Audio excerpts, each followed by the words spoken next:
In my last video, I discussed what Neo's mental state is likely going to be at the beginning of Volume 9.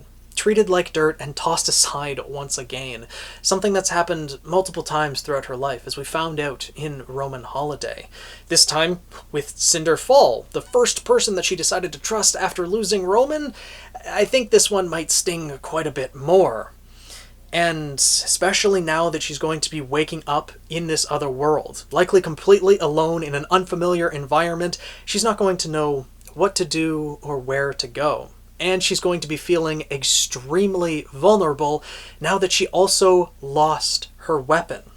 Not only her most prominent form of defense, but the significance of losing Hush is something that none of us really realized until Roman Holiday. Hush was the one thing that Roman had given her. The last real connection that Neo had to Roman, and I'm guessing a symbol, after losing Roman, that he was kind of still with her, helping to protect her and keep her moving. But now losing that connection might just bring up all of the emotion and the sadness that she felt when she first lost Roman. As viewers of the RWBY series, we don't really know if Neo actually took the time to properly grieve and sort out her own emotions, rather deciding to focus on her anger towards RWBY, blaming her and Cinder for Roman's death. And if all of these emotions get brought back up, she is going to be reaching her lowest point that we have ever seen her in the RWBY series, especially if her semblance doesn't exactly work properly or at all in this other realm, thanks to how semblances work on Remnant and may not work outside of Remnant's atmosphere. And if that's the case, that's going to make this sadness and loneliness even more so, because she won't have any of her illusions that she's been used to using for her entire life. But I think there will be one person who will be able to help her get out of that rut and try to lead her on the right path. One of the other 5 people that fell alongside Neo into this other realm. There were a number of other people that were knocked off of the platform by Cinder, but they're probably not going to play a prominent role in this volume, namely the 6 characters that fell, being Neo, Jaune, and Team RWBY. But it's not going to be Team RWBY that's going to help Neo all that much, at least at the beginning, because, well, they have a little bit of a bone to pick with Neo for trying to kill Yang. Twice now. Once in Volume 2, and she would have succeeded if not for Raven Bronwyn's intervention, but then at the end of Volume 8, well, technically, Neo succeeded in killing Yang.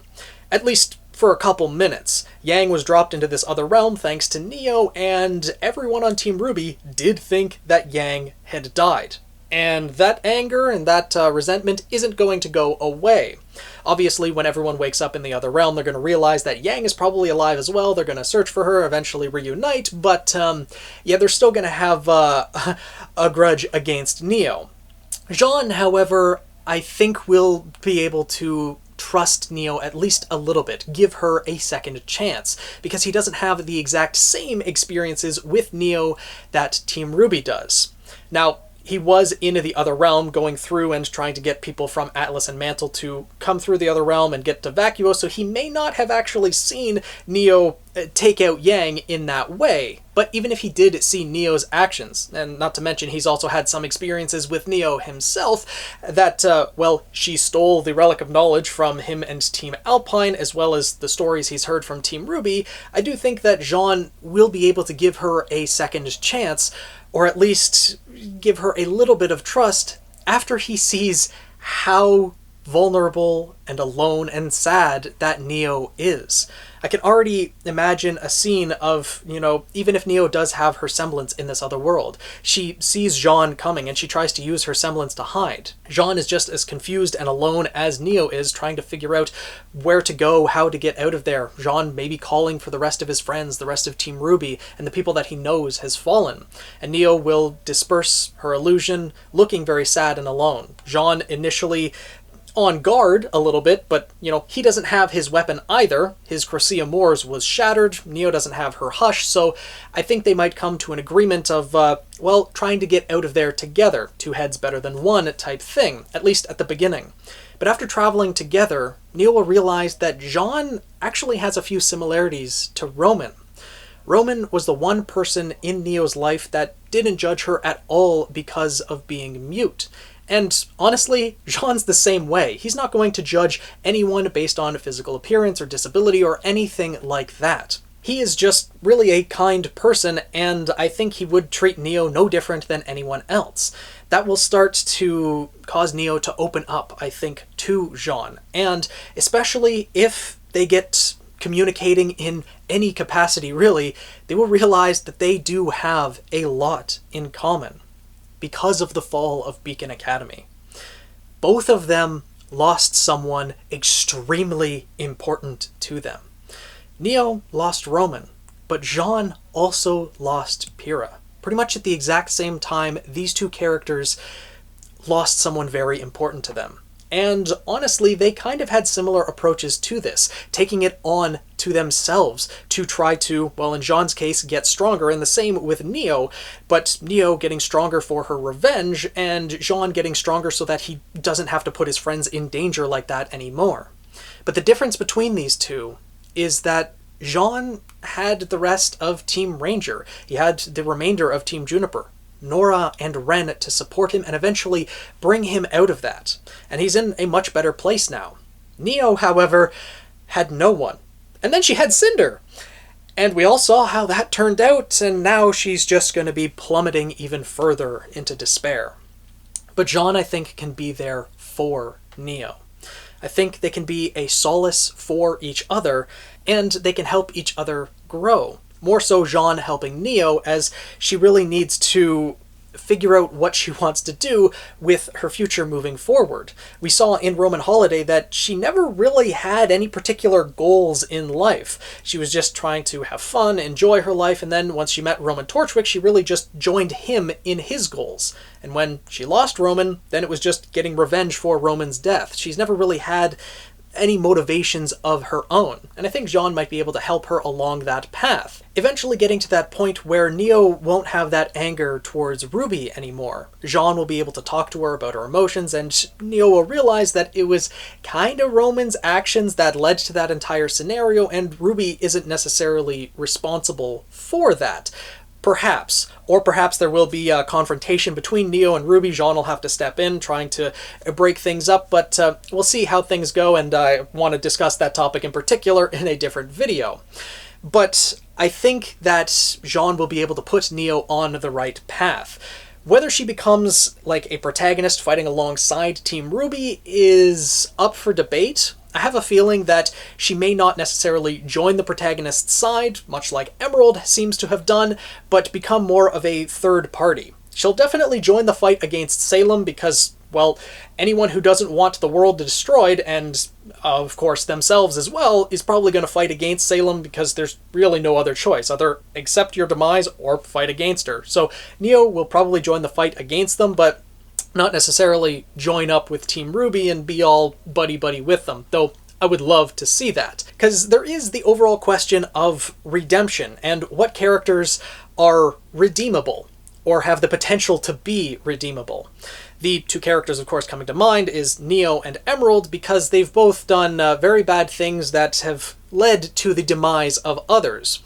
We don't exactly know if either of them have killed people directly, but considering they helped with the fall of Beacon, they still have some responsibility on their hands. Especially with how Neo acted in Volume 2 when she was about to straight up kill Yang, seemingly no remorse and no hesitation. It leads me to believe that Neo may have killed people directly in the past, and, well, we do know she had a hand in her own parents' demise and everything. That was kind of deserved, though, at that point. Read Roman Holiday or watch the review. Very interesting backstory, but I think that both Neo and Emerald are able to be redeemed in the RWBY universe. In our universe, of course, if you commit murder, you're going to have to go to jail and all things like that, but in the RWBY universe, when there's monsters roaming about, and especially a great evil that wants to destroy everything, you take all of the allies that you can get to fight against that evil. And through this battle, Neo and Emerald will be able to be redeemed, showing that they've changed, showing that they want to fight on the side of the huntsmen and huntresses, the side of, you know, good, quote-unquote. I think everything's a little bit more gray in that aspect, even when it comes to Salem and her overall goals, but you know, I think Neo will be able to achieve some sort of redemption, that she's not just a criminal by the end of the series. And I think Jaune is going to be the first one to put her on that path, to help her on that path. And we'll see where she ends up in the future of RWBY. I'm really, really looking forward to seeing how Volume 9 is going to shape up. All of the trauma that every single character transported to this other realm and the ones remaining in Vacuo are going to experience. And, you know, I'm just really looking forward to it. But let me know what your thoughts are down in the comments below. Do you think that Neo is, first of all, going to reach this lowest point? And if she does, do you think that Jaune will be the one to pull her out of it? That he will be able to help her along this path and guide her in the right direction? They do have certain connections that are kind of paralleling one another. They both lost someone at Beacon Academy. Not to mention, I think Neo might also have a little bit of respect for Jaune if Jaune opens up about he forged his documents to get into Beacon Academy. I think that Neo will respect that a little bit at the very least. That he has some criminal activity under his belt as well. But his friends forgave him, he still became a full-fledged huntsman. You know, even if you have committed wrong in your past, you can still do right by it in the future. So I'm really curious to see how things turn out. Let me know your thoughts down in the comments below. Make sure to subscribe if you enjoyed this video, want to see more RWBY theories like this, and join the Guild of the Eternal Flame. Tweet me at PhoenixKnight7, and I'll see you guys in the next video.